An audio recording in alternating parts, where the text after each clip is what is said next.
Tarda a tothom i benvinguts i benvingudes a les càpsules de traducció que avui tenim l'honor d'inaugurar. Des de la coordinació del grau interuniversitari en traducció, interpretació i llengües aplicades de la Universitat de Vic, Universitat Central de Catalunya, el qual compartim amb la Universitat Oberta de Catalunya, és un plaer poder donar el tret de sortida a unes xerrades que creiem que poden ser de molt interès tant per estudiants com per professorat, investigadors, investigadores, professionals del sector. Unes xerrades en línia, gratuïtes, que des d'avui us anirem oferint durant el curs acadèmic i en què participen especialistes de diferents àmbits de la traducció i de la interpretació, així com membres del nostre departament de la Universitat de Vic, UCC. Unes converses en què s'oferiran diverses opinions i perspectives de temes que considerem de molt interès. Avui, doncs, inaugurem aquestes càpsules amb una xerrada entre el doctor Frederic Jaume, catedràtic d'Universitat del Departament de Traducció i Comunicació de la Universitat Jaume I, i la doctora Eva Espasa, professora titular del Departament de Traducció, Interpretació i Llengües Aplicades de la UVic-UCC, els quals ens parlaran avui de la traducció audiovisual al segle XXI. Abans de cedir-los la paraula, però, no voldria deixar d'agrair la col·laboració de totes les persones que han fet possible aquest esdeveniment i els propers, especialment les coordinadores de les càpsules de traducció, Caterina Riba i Eva Espasa, així com el nostre director de departament, Marcos Cánovas, a la professora Maria Parramon pel seu suport i a tot el conjunt de professorat, i, evidentment, també a Richard Sampson, que és l'ànima del blog Tradilink, per tot el seu suport tècnic enorme i també no tan tècnic. Finalment, voldria agrair la col·laboració dels nostres patrocinadors, IDISC, TechForward, PEN Català, EUMO Editorial, l'Institut Ramon Llull, l'Associació de Traducció i Adaptació Audiovisual d'Espanya i, per últim, però no per això menys important, l'Associació d'Intèrpretes de Conferència d'Espanya. I, evidentment, gràcies molt sinceres a totes les persones inscrites a aquest acte i als següents, que no sou precisament poques. Sapigueu que properament rebreu més informació sobre l'esdeveniment a les adreces de correu que hagueu proporcionat, com per exemple amb l'enllaç a l'enregistrament, etc. I un altre recordatori, si ens voleu seguir per les xarxes mentre duren aquestes xerrades, aquestes converses, el nostre hashtag és ConversaTrad2021, tot junt. ConversaTrad 2021. Podeu piular tant com us vingui de gust. I res més, jo per part meva ja ho tinc tot, ho deixo aquí, tanco aquesta benvinguda més institucional per poder donar pas ara ja sí a la doctora Espasa i al doctor Jaume. Endavant.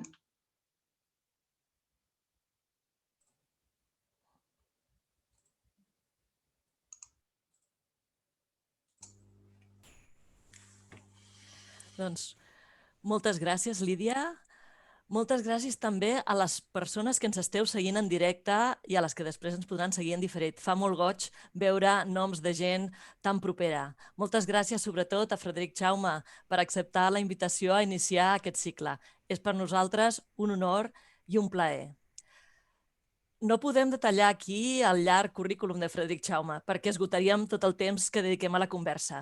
Destaquem només el que ja ha recordat la doctora Lídia Bruguer, que és catedràtic de traducció audiovisual per la Universitat Jaume I.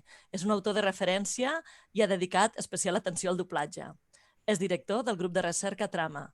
Ha impartit cursos de màster i doctorat en una vintena d'universitats espanyoles, europees i americanes. Ha dirigit 20 tesis doctorals i traduït professionalment per estudis de doblatge i subtitulació, per Ràdio Televisió Valenciana i per productores cinematogràfiques. Ha rebut nombrosos premis.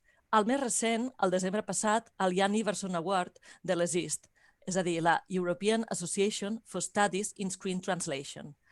Els criteris pels quals se li va donar aquest premi resumeixen molt bé el seu tarannà. Per això llegiré aquests criteris traduïts. Pel seu compromís entusiasta en promoure la investigació i la docència de la traducció audiovisual, amb especial atenció al doblatge i pel seu suport constant a la professió. És al voltant d'aquests eixos, investigació, docència i professió, que enfocarem la conversa. Per tant, abans de donar-te la paraula, ja disparo la primera pregunta. Ens agradaria saber en què treballes ara mateix. Quins projectes tens que vulguis compartir amb nosaltres? Bona vesprada a tots, bona tarda. Eva, primer de tot, i abans de contestar a la pregunta, el que vull que és agrair-vos que compteu amb mi per a iniciar aquest cicle d'aquestes càpsules que sembla que tant d'interès han suscitat. No? És una iniciativa realment molt bonica perquè crec que permet fer una cosa diferent a la que fem realment en molts congressos, que és simplement anar i contar un tema que també està molt bé i també s'ha de fer, però crec que aquest format és molt més dinàmic, és molt més atractiu, és molt més informal i crec que això realment arriba o pot arribar a molta més gent. No? Gràcies a la Facultat d'Educació, Traducció i Ciències Humanes de la Universitat de Vic i gràcies a tots els companys que heu fet això possible. Tu, Lídia, ja has esmentat uns quants i realment per a mi fa molts anys que tenim vincles tant personals com institucionals entre la Universitat de Vic i la Jaume I i jo mateix amb molts col·legues del teu departament i, per tant, no vull deixar-me a cap d'ells fora i, per tant, des d'ací una salutació i en fi, també expressar les meues ganes de veure-vos a tots en persona el més aviat possible. Bé, projectes, a lo millor a tots ens passa que treballem en més projectes dels que hauríem de dir que no a moltes coses i viuríem millor, però ens arriben coses que ens agraden i que ens entusiasmen i al final acabem dient que sí i és veritat que són projectes molt engrescadors. El 2021, en el nostre cas, en el cas del grup d'investigació Trama, al qual has esmentat en la presentació, s'ha iniciat amb dos projectes molt bonics.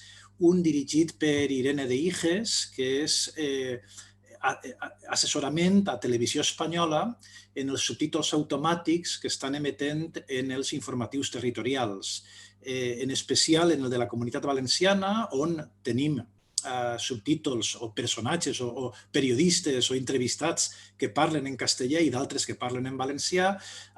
Per tant, ahir també es produeix un canvi de llengua que el software amb el qual treballa a televisió ha de reconèixer i, per tant, ha d'anar canviant també de llengua i això és un repte i, per tant, un projecte molt bonic, molt engrescador, on nosaltres, la nostra feina és, sobretot, assessorar la qualitat d'aquests subtítols per a que puguen millorar, perquè de moment és un projecte experimental de Televisió Espanyola.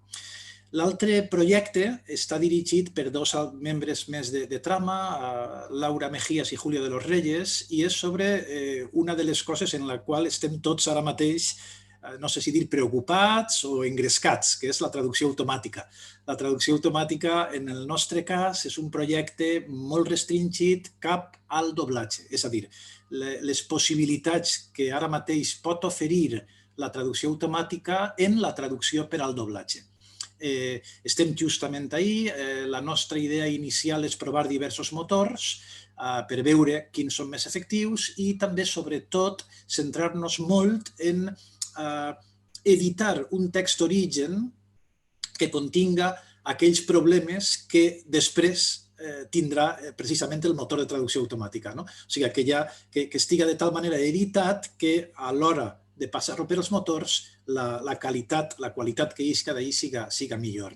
Per tant, aquests dos projectes a nivell de grup i a nivell més personal estic ajudant en allò que puc en la traducció del llibre Cine i Traducció de l'editorial Càtedra, que ja s'ha fet major, ha envellit i ara mateix estan traduint-lo al francès i sortirà en l'editorial L'Harmattan. I la veritat és que em fa goig veure aquella obra traduïda al francès. També estic treballant en l'actualització del llibre Audiovisual Translation Dubbing per a una segona edició que, òbviament, ha d'incloure totes les coses noves de les quals parlarem també en aquesta conversa, en fi, des del doblatge en el núvol fins als nous fluxos les noves plataformes, les noves maneres de fer doblatge. Tot això s'ha d'incloure en aquell llibre que en aquells moments no existien, aquestes coses. I a banda, m'agradaria també, perquè m'he compromès també a escriure un llibre en anglès sobre les modalitats de la traducció audiovisual, però en especial anant més enllà de la pròpia traducció, d'un enfocament més logocèntric de la traducció, i poder parlar també de remakes, poder parlar també d'adaptacions, de transcreació, de transmídia, de totes aquestes noves formes que ara mateix estan dins de l'univers de la traducció audiovisual i que moltes vegades no encaixen de manera fàcil dins del concepte clàssic de traducció. Per tant, massa coses.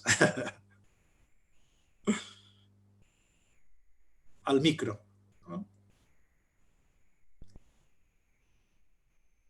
Això, val. Moltes coses.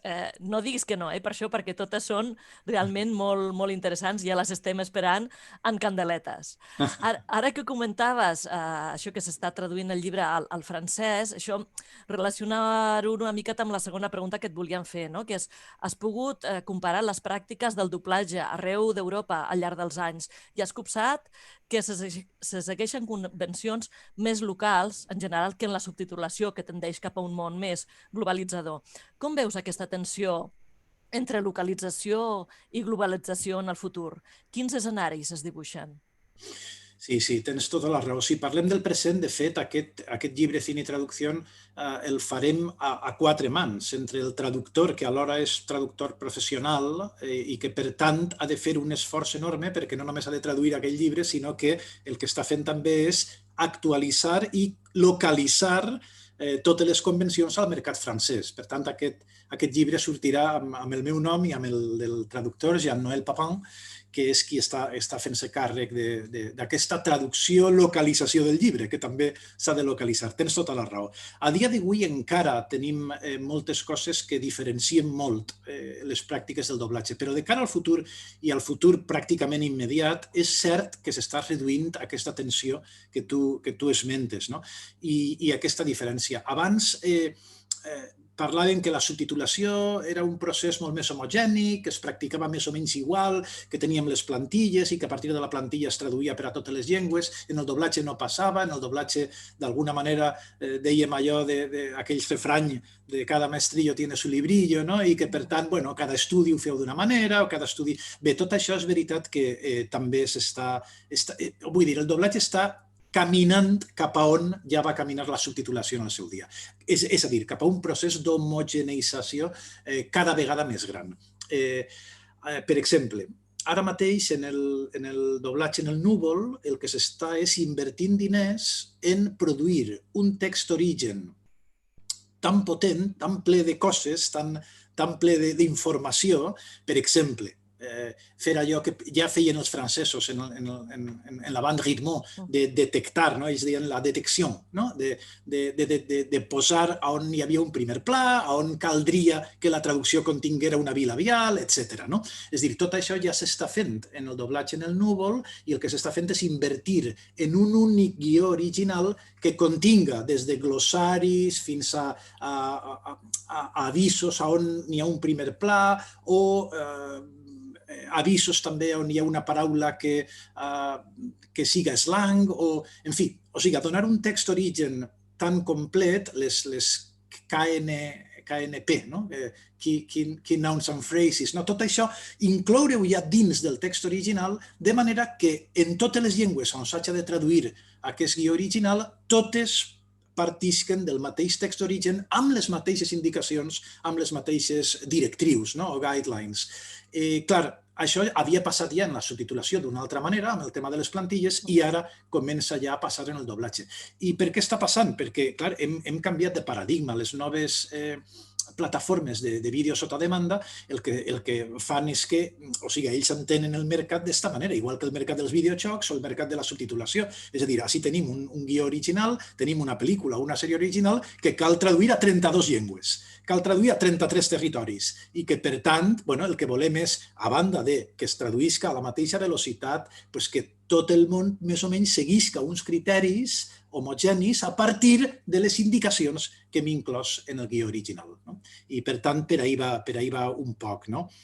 Abans havia apuntat així algunes cosetes respecte d'això també. Abans rebíem guions en tots els formats. Ara, a poc, això se va unificant, o de vegades al País Valencià rebíem la traducció catalana ja feta per a fer el doblatge en valencià o la subtitulació al valencià i canviàvem 4 cosetes i la passàvem com a traducció. O a l'inrevés, no sé si ha passat, però aquí va així. O especialment segueix passant amb l'espanyol de Latinoamèrica, l'espanyol neutre i l'espanyol peninsular, en què també els traductors reben traduccions ja fetes en un dialecte de la llengua i han de canviar-la a l'altra llengua.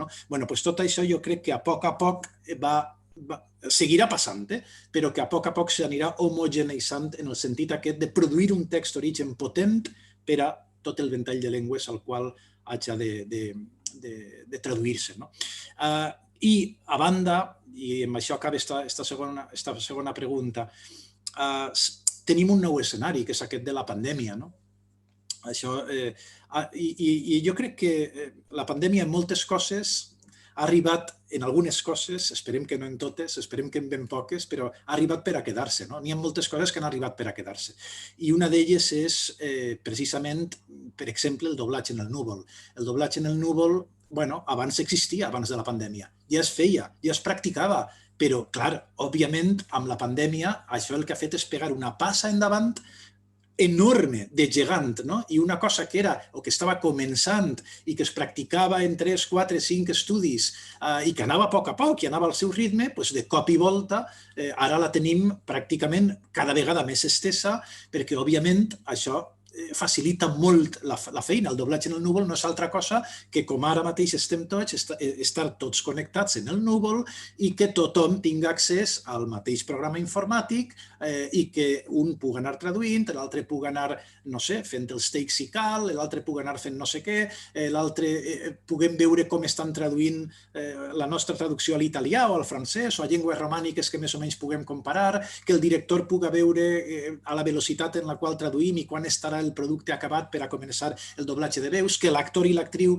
puguen estar en sa casa amb un bon micròfon i en una habitació insonoritzada i puguen fer el doblatge des d'allí, de manera que aquesta pista, com que es puja al núvol, en el núvol després es pot editar, es pot baixar, es pot editar i un tècnic en qualsevol lloc del món també, o en l'estudi en concret, pugui editar totes les pistes doblades pels actors i actrius en les seues cases i en els seus països, traduïdes per un traductor que pot estar en un altre país, adaptades si cal per un adaptador que pot estar en un altre país, etc. El quality control exactament igual, es pot fer des de qualsevol lloc, o sigui que, clar, tot això ara ha pegat una passa endavant que veurem com conviu, una vegada passi la pandèmia, veurem com conviu amb el doblatge tradicional.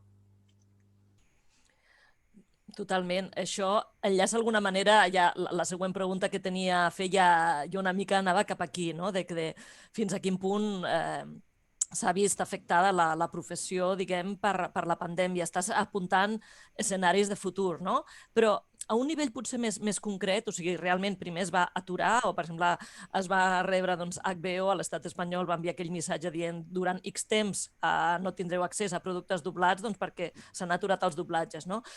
Quines repercussions més locals potser has vist de la pràctica de la professió, especialment el doblatge, que amb la pandèmia realment ha vist a curt termini la pràctica molt afectada? Clar, com que encara el doblatge en el núvol estava iniciant-se, encara a nivell local, que tu preguntes ara, no hem tingut els recursos per a poder reaccionar de manera ràpida i poder, diguem, substituir tot aquell doblatge presencial que es feia per el doblatge en el núvol.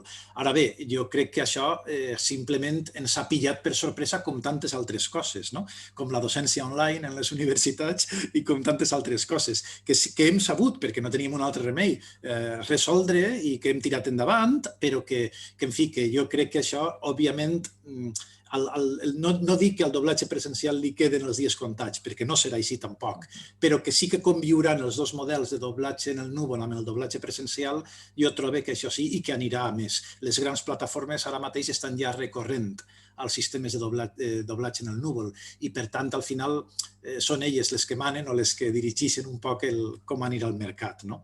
I jo sí que ho veig així, veig que de moment conviuran els dos models i veurem fins a quan o veurem fins on arriben aquesta convivència. Molt bé. També abans has esmentat les traduccions entre català i valencià, no? I pensar que aquesta conversa avui també seria un espai per parlar una miqueta de llengües i varietats minoritzades, no? Per això volia preguntar quin futur creus que li espera el català en la traducció audiovisual, si veus realment factible un estàndard comú i si és possible que convisquin doblatges valencians, balears i del català central en una mena de poliamor audiovisual, per emprar el terme de Pau Vidal. En aquell article de VilaWeb, veritat? Sí.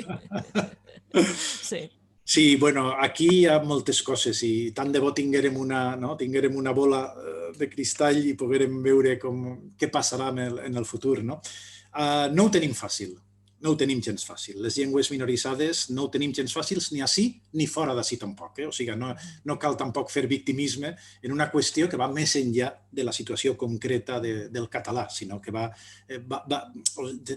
fi, això mateix està passant en molts altres llocs. En el cas concret nostre, que tu esmentes ara, hi ha moltes coses en joc. Una d'elles és aquest múltiplex, que no sé si ahir també se n'ha parlat del múltiplex. Aquí baix se parla prou del múltiplex. El múltiplex és com una autovia audiovisual per a la qual passen els canals, van i tornen. Teníem 2 múltiplex per a que els canals audiovisuals pogueren anar i tornar i abans no hi havia acord polític entre els governs valencià, balear i català per les diferències polítiques i les agendes de cada partit polític que, actuen un poc moltes vegades pensant en on han de treure els vots i, per tant, depenent d'on han de treure els vots, actuen d'una manera o actuen d'una altra. Anem a deixar-ho ahí. Ara mateix podria haver un acord polític perquè els 3 governs, més o menys, seran governs d'esquerres, per dir-ho així, i podria haver un acord polític. Però, aquest acord també, la idea era que es poguera veure a punt en Catalunya i els valencians pogueren veure TV3 i el mateix amb les Illes Balears, etc. Com que aquí es va apagar la televisió, durant uns anys no es va poder posar en marxa aquest acord perquè no teníem com tornar, no teníem una manera de tornar a TV3 o a Catalunya la televisió valenciana. Ara ja tenim televisió valenciana de nou. Tenim televisió a les Illes Balears i tenim televisió a Catalunya. Ara podríem començar a intercanviar canals de televisió. Però resulta que dels 2 múltiplex n'han llevat un perquè feia falta per al 5G i per a aquestes coses de la potència, etc. De manera que ara en el múltiplex que tenim no cap l'intercanvi entre TV3 i A Punt, per exemple. No ens hem de preocupar tampoc massa per les televisions, perquè les generacions joves tampoc estan tan pendents de les televisions. Però això és un factor, i és un factor que està ahí i que és un factor que o es resol des dels poders polítics o seguirem lamentant-nos i dient que no podem intercanviar les senyals de les televisions autonòmiques. Però per a mi el problema no està tant ahí com en les plataformes. El jovent i les generacions joves no veuen la televisió, no la veuen com acostumàvem a veure-la la gent de la meva generació. Tu i Lídia sou més joves i, per tant, no entreu ahí. Però nosaltres ens hem criat mirant la tele de menuts, mirant la tele de joves, mirant la tele de majors. Les noves generacions ja no estan tan pendents de la televisió, estan molt més pendents d'altres finestres, d'altres canals, d'altres finestres. I en aquest cas, a mi em sembla que on realment s'ha d'intervindre és amb les plataformes. Tu abans comentaves HBO, el Netflix, Amazon, Disney, etc. Jo crec que ahí és on tenim un poc el camp d'actuació, on s'ha d'actuar. I respecte de la pregunta en concret, jo crec que, a veure, en principi, abans de passar al doblatge o la subtitulació, és possible que fora millor consolidar l'intercanvi de producció pròpia en els 3 models lingüístics. amb aquest intercanvi que funciona, perquè s'ha vist que funciona, s'ha vist que hi ha programes que han funcionat molt bé, no sols així, Merlí ha funcionat molt bé al País Valencià, però ha funcionat molt bé fora del País Valencià també, etc. O aquella que comentava també el Pau Vidal, la mallorquina. Neva... Molt bé, que també havia funcionat molt bé a Catalunya, o el Trau la llengua valencià, que ha funcionat molt bé a Catalunya també. Vull dir que ara mateix... Mai neva a la ciutat. Mai neva a la ciutat. Moltes gràcies, Paula. Moltes gràcies. Clar, o sigui que en principi pense jo que caldria focalitzar en la producció pròpia en les tres llengües i en el trànsit d'aquesta producció en les tres llengües. També en produccions pròpies de les tres autonomies. Una producció pròpia on hi hagués personatges valencians, balears, catalans, etc. I que tot això, d'alguna manera, passara a ser normal. Es normalitzara. Es normalitzara una cosa que s'hauria d'haver normalitzat molt abans, com passa en altres llengües, com passa en el castellà, o com passa en altres llengües, en l'anglès mateix, on està totalment normalitzat la riquesa d'accents, la riquesa de dialectes. Això nosaltres no ho tenim encara. Les produccions pròpies de les televisions encara són molt centralistes, massa centralistes en els tres casos, vull dir. I després, en l'últim pas, arribar a veure si, o bé, com deia el Pau Vidal en aquell article, fem un estàndard comú per al doblatge i la subtitulació, cosa que té els seus... Vull dir, no és senzill, no em sembla gens senzilla aquesta proposta. La veig molt més teòrica que pràctica, és a dir, molt més un desideratum ideològic molt bonic que pràctica. Pensem en els casos, per exemple, de l'espanyol neutre. L'espanyol neutre funcionava, i en la meva generació funcionava. Jo he vist Los Yogi i la hormiga atòmica i tot allò, Autos Locos i tot allò que feien als 70, ho he vist en espanyol neutre, en espanyol de Latinoamèrica. En aquell moment no em sobtava gens. A mi em semblava perfecte. L'Oso Yogi parlava així. Clar, i molt bé, i parlava molt bé, i estàvem encantats de que parlés així. A ningú li sobtava que parlés espanyol d'Amèrica. Però, clar, mirem el que va passar. Amb la Sirenita, tots coneixem la història, es va passar ja a l'espanyol peninsular. Mirem el que passa, per exemple, amb el tema del francès internacional. El francès internacional, hi ha un article de la Louise von Flotow posant-lo a caldo, dient que això del francès internacional no té trellat, no té sentit, no pot ser, etc. Mirem el que passa en Holanda i en Flanders, on està aquest dialecte estàndard, coiné, que anomenen Tussental. El Tussental és llengua estàndard escrita, però pronunciada amb accent de Flanders.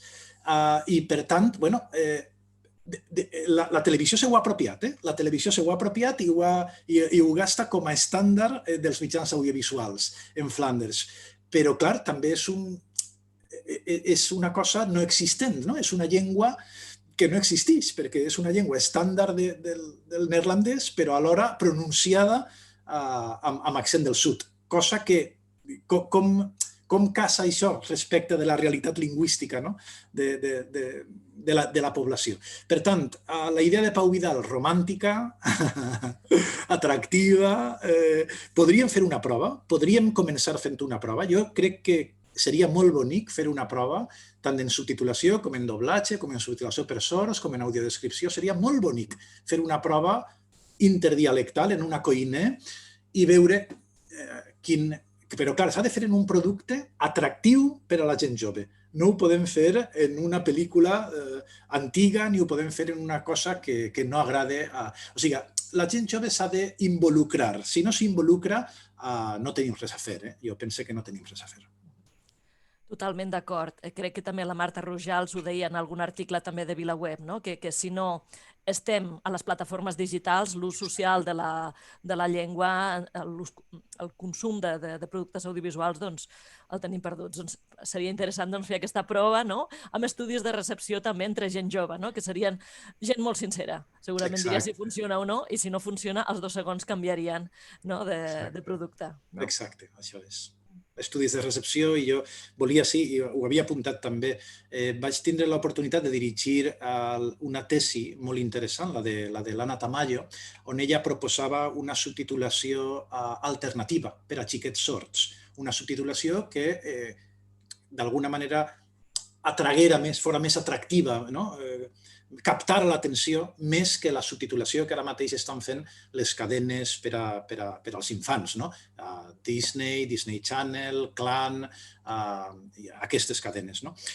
I ella va fer l'experiment, va fer un experiment de recepció amb xiquets i va veure que algunes de les coses que ella proposava se rebien en millor gust i que els agradava i que l'audiència s'involucrava amb això, aquest concepte que s'utilitza molt en accessibilitat de l'engagement, que ara anem més que cap a l'accessibilitat, anem cap a l'engagement, cap a que els subjectes o les persones s'involucren directament en el producte audiovisual.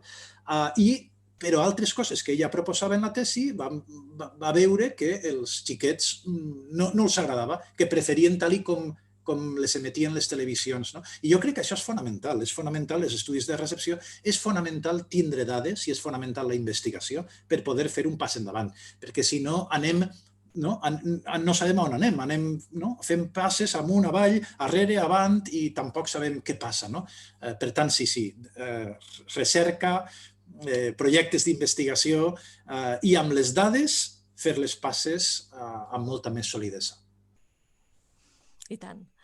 Un altre tema és la varietat de pràctiques de traducció audiovisual, que és immensa i està creixent. I aleshores sembla que hi ha, d'una banda, una polarització entre pràctiques que cada cop són més estandarditzades en les plataformes digitals, amb guidelines específiques, i de l'altra tenim traduccions força creatives en diferents formats, sigui per esmentar-ne algunes tipus de subtitulació abusive o subversiva, en forma de fansubs o de doblatges que tant poden ser per aficionats o fandubs, o també fandubs, doblatges humorístics. Fins a quin punt són compatibles aquestes tendències i una cosa que ens preocupa dintre la formació i la recerca, o sigui, com les podem incorporar o defensar en aquests contextos tan diferents, però que han d'estar relacionats, en contextos formatius, professionals o de recerca? Sí, és un tema fascinant, és un tema fascinant. Jo crec que ara mateix és indubtable que els espectadors hem deixat de ser espectadors passius i que abans havíem de consumir un producte determinat i no d'altres, en una cadena de televisió determinada i no en altres llocs, perquè no n'hi havia més, a una hora determinada, quan així ho decidien les diferents corporacions televisives o quan així ho decidien els diferents distribuïdors i poders mediàtics. Internet i sobretot la digitalització el que ha fet és que canvia el panorama, absolutament. Ara cadascú consumeix el que vol, quan vol, i en el nostre cas amb la modalitat de traducció que vol, o sense traducció, també. Tenim exemples en internet de com una traducció subversiva o com un fandub ha rebut més visites que el mateix doblatge canònic o que la subtitulació canònica d'una pel·lícula o d'una sèrie o del que siga, o d'un clip concret. És a dir, que per a molts espectadors en el món la traducció subversiva o la traducció còmica, en el cas d'un gag dubbing, per exemple, és la traducció del clip en qüestió, seguint aquella idea de Turi, de que es considera una traducció és allò que la comunitat que la consumeix considera que és una traducció, siga o no siga translation proper, com diria el Jacobson. Bé, tots sabem que és un fandubbing, no dic amb això que és que es consumeix sense saber-ho, no, se sap perfectament que és un fandubbing o que és un fansubbing o que és una traducció subversiva, però es consumeix i aquesta és la que guanya la batalla i la que tot el món vol consumir, no per ignorància, al contrari, per plaer o per pura militància. I per tant, això ho tenim ahir i això és una realitat. Hi ha un article molt recent de la Noa Talaban on el que ha fet és un experiment sobre traducció audiovisual creativa, en aquest cas fandubbing i fansubbing, per a l'adquisició de llengües estrangeres, per a l'adquisició de l'anglès. I l'article mostra resultats realment engrescadors, o sigui que no cal traduir de manera literal o fidel o leal, la loyal translation aquella que deia la Cristiana Nord, sinó que fent una traducció creativa, fent una traducció subversiva, fent una traducció que no no tant seguisca el que diu el text origen, sinó que diga altres coses, per la raó que siga, amb l'objectiu que siga, resulta que té una aplicabilitat pràctica en l'aprenentatge de llengües que, en fi, que ens fa que pensar, no? Almenys ens fa que pensar. L'article és molt interessant, està publicat a Journal of Audiovisual Translation. No? D'altra banda, també és innegable l'impacte que ha tingut la subtitulació creativa i que està tenint en la subtitulació professional, on comencem, on ja portem temps començant a veure subtítols amb emoticones o amb notes del traductor en la posició 2, ahí dalt al centre de la pantalla, o especialment en posicions diferents, segons qui parle i segons com parle, no? I apareix el subtítol a la dreta, a l'esquerra, baix dels personatges, a sota dels personatges que parlen, etc. Amb diferents formats, amb diferents colors, amb diferents fonts. No?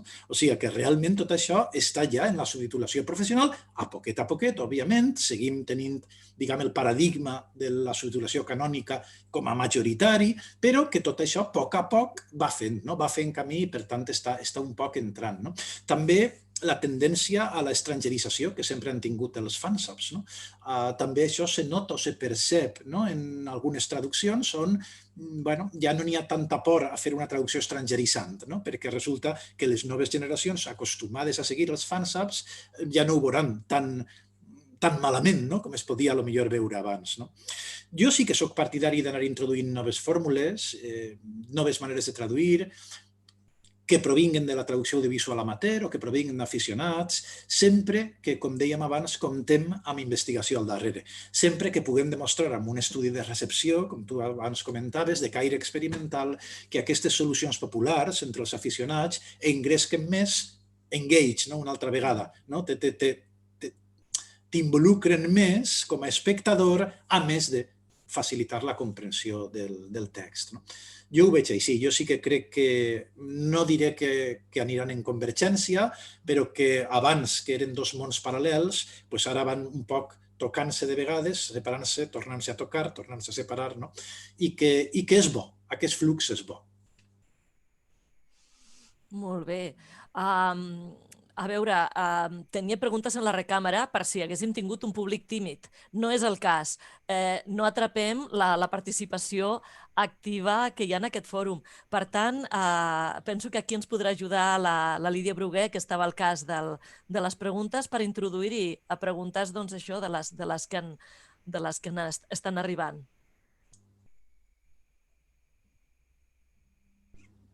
Sí, ara de seguida, aviam si s'activa la càmera i si no, doncs ho faré sense càmera, no hi ha problema. Sí que hi ha hagut algunes preguntes. Bé, primer volia dir que la conversa ha estat molt, molt interessant i tots i cadascun dels punts que heu anat tractant m'han semblat... Se m'ha fet molt curt, la veritat. I jo crec que per això hi ha hagut aquestes preguntes. Ara, estic a punt d'iniciar el vídeo. Ara sí. I crec que per això, perquè ha resultat interessant, tot allò que ho anàveu dient, jo anava prenent nota i crec que per això hi ha hagut algunes intervencions. Aviam, us llegeixo una pregunta que s'ha fet. Demanaven, Fede, què penses del projecte Easy TV de crowdsourcing de subtitulacions? Quina és la teva opinió sobre aquest punt? Quin has dit, perdona? El projecte Easy TV. Clar, el de EasyTV. Bé, bueno, això, en fi, jo ho veig també que tot suma, no? L'EasyTV, clar que sí, el tema de l'easy reading, no? I tot això, clar, tot això suma. Vull dir que per què no, no? La meva opinió és favorable, no veig... En fi, tot això que s'està ara mateix, que s'està investigant, no? Sobre la lectura fàcil i tot això, no? És això al que es referiu, no? Clar, sí. A veure, és una altra manera de traduir, és una altra manera de fer les coses, no? I de fet hi ha iniciatives també, no sols així, sinó fora també sobre el fet de poder fer traduccions, diguem, nuclears, no? És a dir, frases superbreus, superconcretes, sense estil, sense res, de manera que arriben ràpid, que es puguen llegir ràpid o que es puguen entendre ràpid. Bueno, és com a tot necessita recerca i com a tot necessita dades per saber si això agrada o no agrada, no? I, per tant, i aquesta pregunta la faig jo perquè em ve una mica escoltant-te el que dius. Creus que podria ser, per tant, una bona manera d'explorar aquest terreny? Podria ser una bona proposta per als estudiants, per exemple, que vulguin fer treballs de final de màster, fins i tot ja de cara a tesis doctorals, enfocar cap aquí? Sí, sí, clar que sí. Jo crec que, igual que deia abans, que potser necessitem un primer doblatge, una primera subtitulació interdialectal, també necessitem aquestes proves. El que passa és que, clar, tot això val la pena sempre i quan tinguem estudis de recepció amb dades, sempre i quan treballem amb subjectes i puguem veure quina és la reacció real, no una reacció ideal o no... O sigui, sempre... Si volem imposar-ho, no dic imposar-ho tampoc, però si volem tindre idees des de les universitats o des d'altres grups d'investigació per dir, bueno, anem a posar això en marxa a veure què passa. Jo penso que sense el feedback de l'audiència és impossible saber si això té trellat o no té trellat. Com a experiment acadèmic està bé, és dir, ell mateix ja està bé com a experiment acadèmic. Ara, per posar-ho en pràctica, cal veure realment què volen els espectadors. Recordeu aquell debat tan bonic també quan començàvem a estudiar la subtitulació per a sords i es deia que les persones amb hipocúsia no volien resums dels subtítols, no volíem síntesi en la subtitulació, volien els subtítols literals, recordeu allò, no? I que, per tant, si eren 3 línies o eren 4 línies, doncs mala sort, però fiquem 3 línies o fiquem 4 línies perquè no volien quedar-se sense saber exactament què havia dit l'interlocutor. Per tant, aquestes coses sempre cal tractar-les amb cautela, no? I veure quina és la recepció i la veu de la gent que després haurà de consumir. El nostre sector és realment una indústria més. És una indústria més i com a indústria, siga cultural o siga d'un altre tipus, té uns propòsits de consum i té uns propòsits, algú ha de consumir i algú li ha d'agradar consumir això, no? I per tant necessitem dades. Molt bé. Un parell de preguntetes més, si tenim temps. Ens diuen, crec que el reconeixement de veu, o sigui, la transcripció automàtica, canviarà la professió totalment. De fet, ja ho està fent, oi? I podríem afegir d'aquí. I de quina manera ho està fent? Sí, està fent-ho ja en el voice-over, per exemple. No? El voice-over ja tenim exemples concrets de voice-overs locutats pel robot, no? Per el software, vaja. A veure, són coses que també costarà temps. És dir, substituir la veu humana per una veu no humana en un doblatge, precisament, no sé, en un voice-over és més senzill, clar, és més senzill. Hi ha alguns anuncis ja, no?, que ja estan fets en veus automàtiques. La subtitulació automàtica que comentàvem abans també, no és en veu, però també, no? Queda temps encara, Jo no crec que sigui una qüestió ràpida que puguem dir, d'ací 2, 3, 4 anys això serà ja substituïble. No crec, jo crec que no. Que seguirem amb les veus humanes, seguirem amb la traducció humana, no hem de tindre por ni a les noves tecnologies, ni a la traducció automàtica, en absolut, ni a la sintetització de veus, a la síntesi de veus, en absolut. Tot això requerirà sempre, o durant molts anys, o com a mínim fins que ens jubilem tots els que estem aquí, requerirà, en la pantalla almenys, requerirà temps. No és una qüestió... Bé, està molt bé i jo crec que cal, igual que abans, cal fer proves, cal mirar a veure, cal veure si això agilita els processos, cal veure si els fa més efectius en temes de diners, en temes de temps, i tot allò que sigui aprofitable, clar que sí, cap a dins. O sigui, òbviament, veus sintètiques que siguin aprofitables, clar que sí, les incorporem al que ja tenim, però això, òbviament, no voldrà dir que el doblatge d'ací 3 o 4 o 5 anys es faça amb veus sintètiques en absolut. Ens estan arribant més preguntes. Per exemple, creus que la subtitulació i el doblatge als videojocs pot incidir en els gustos fílmics dels espectadors joves i pot influir en els canvis a les guidelines de la subtitulació i el doblatge de pel·lícules o sèries? Sí, jo crec que sí. Jo crec que sí que pot influir.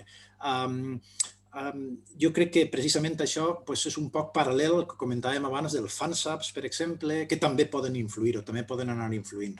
La localització de videojocs és una altra àrea fascinant, interessant. Ahir tenim el debat aquest de que si la localització és traducció, si no és traducció, que no podem entrar, que jo crec que era la pregunta de la recàmera que tenia Eva preparada, les límits de la traducció. Bé, tot és traducció, podem buscar un altre terme, ja sabeu allò que el Gensler va dir fa 4 anys de la post-translation. Bé, doncs post-translation. Bé, és igual, agafem el terme que vulguem. En la localització de videojocs, òbviament, hi ha pràctiques noves, maneres de fer noves, les escenes cinemàtiques es doblen, igual que es doblen les pel·lícules o les sèries de televisió, es doblen a més emprant criteris que no són els mateixos que tenim en la indústria del doblatge habitual, és a dir, que, per exemple, en la indústria del doblatge habitual tenim 3 tipus d'ajust, en localització de videojocs hi ha més tipus d'ajust. Hi ha ajustos que no són l'ajust sincrònic perfecte com el tenim al doblatge canònic, i en això recorde la tesi del Miquel Pujol, que ens explicava això fa uns anys a Vic, i d'altres autors que també han treballat, Laura Mejías i d'altres autors que han treballat també en aquest camp. Doncs tot això està ahí i, per tant, és una incògnita si ara mateix, per exemple, això és traslladable al doblatge canònic. Els reality shows, qui ens anava a dir que s'anaven a traduir amb voice-over? I d'alguna manera el fet que es traduïsquen amb voice-over, on no té tanta importància el tema de la sincronia, això ha triomfat. S'ha vist, ha triomfat. Hem necessitat dades per veure si triomfava, hem necessitat dades d'audiència, hem necessitat experimentar primer i veure això com se rebia i a partir d'ahí s'ha anat consolidant com a norma de traducció. Exactament igual en el cas dels videojocs. Moltes gràcies, Fede. I no vull tancar aquest esdeveniment, aquest acte, sense fer-te una última pregunta. Tenint en compte que en els darrers anys, en els darrers 25 anys, la formació en traducció audiovisual ha augmentat, ha augmentat moltíssim. Això és evident, és un fet, ho sabem tots.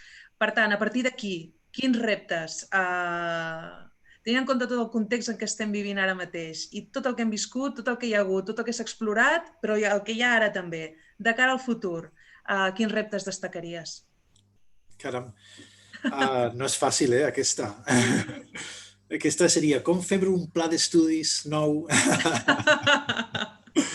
A veure, el que jo penso i sempre he pensat que no ens hauríem de restringir en la traducció a traduir textos i ja està.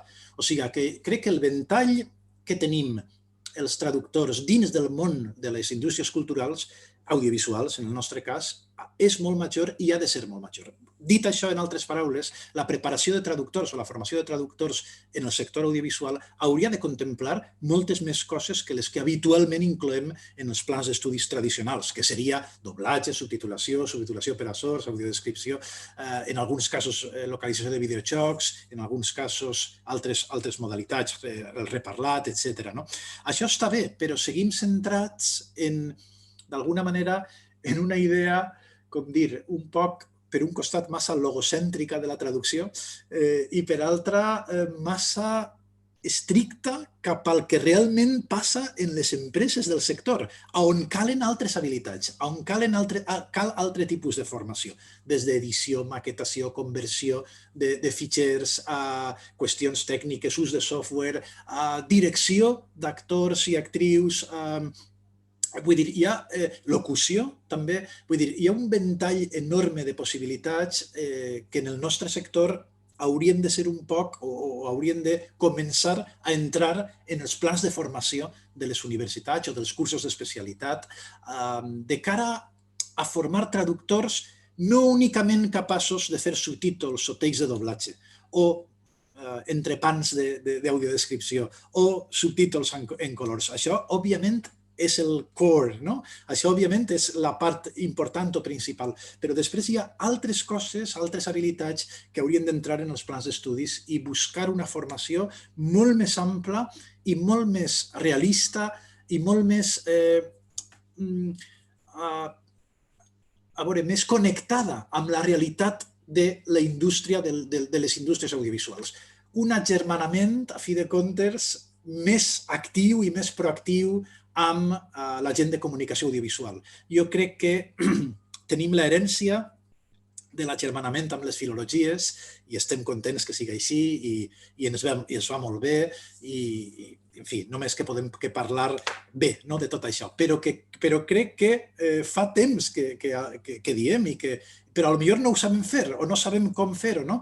Que l'apropament ara hauria de ser més cap a la comunicació audiovisual, més cap a aquest sector i per tant formar... Per exemple, quan hem fet la prova de ficar assignatures de doblatge i subtitulació als estudiants de comunicació audiovisual, el resultat ha sigut magnífic, ha sigut impressionant. Quan hem fet la prova de, com tenim en la Jaume I, posar una assignatura de localització de videojocs per als dissenyadors de videojocs, per als enginyers, el resultat també és impressionant. O sigui, són assignatures que estan plenes, són optatives, estan plenes, hi ha molt d'interès, hi ha molta gent que vol fer després seguir en aquesta línia, que agafa màsters de traducció perquè ho han descobert per ahir i que venen, per tant, d'aixòs sectors. I jo crec que ahí està la confluència del futur, en anar un poc cap a això, obrir un poc la part, deixar un poc enrere la part lingüística i obrir altres parts tan interessants com la lingüística. Moltes gràcies, Frederic. I Eva, què et sembla? Bueno, penso que amb aquesta voluntat d'obertura, d'agermanament, de diàleg, és una lliçó que ens emportem de cara no al futur, sinó de cara al present, amb moltes ganes d'intentar aplicar-ho a tots els àmbits que ens has donat moltes pistes per aplicar-ho a tots nivells. A la formació, a la recerca, en fi, la professió, més diàleg. Vaja, penso que ens emportem, no sé, o sigui, el que deia el premi de l'entusiasme contagiós realment és una lliçó que ens emportem d'aquesta conversa. Per tant, ja veuràs, si veus la gent volant, diguem, al sortir, les 119 persones que som aquí sortint volant, és que ens hem emportat moltes idees amb moltes ganes de dialogar i portar-ho a la pràctica. Doncs, per tant, moltes gràcies. Bueno, de res, ha sigut un plaer. Jo vull agrair també a totes les persones que s'han connectat, que veig en el xat que també estan intervenint i que aquestes coses donen per a tant, no? I per això és tan bonica aquesta iniciativa vostra, no? De les càpsules, perquè en cada una d'elles, que ja estan programades, hi ha tantes coses a dir. I els estudis de traducció no es poden quedar on estan. La traducció audiovisual fa temps que no acaba d'encaixar bé en els estudis de traducció, perquè està en plena ebullició, perquè hi ha moltes coses que estan per fer, que estan per decidir, que estan per diagnosticar, que estan per definir. I m'imagino que està passant el mateix en interpretació, no? I en altres àmbits. I, per tant, caminem cap a un moment precisament d'això, de conversa, de posar en comú les coses, de parlar amb allò que diuen stakeholders també, no? I veure què volen de nosaltres, en què estan interessats, què volen fer, no? Jo crec que tot això està per fer i que aquesta és una plataforma, la vostra, precisament per a d'això, per a poder intercanviar totes aquestes informacions, parers i maneres de veure la traducció audiovisual. Bé, doncs, moltes gràcies als dos participants que avui ens heu ofert aquesta superxerrada per inaugurar les càpsules. Moltes gràcies a tothom i fins la propera xerrada, en la qual Olga Castro i Caterina Riba ens parlaran sobre traducció i feminisme. Serà tot just d'aquí un mes, el 23 de març, a les 5 de la tarda també. Una conversa que serà en espanyol, en aquest cas, que segur que també serà molt interessant. Ens hi veiem.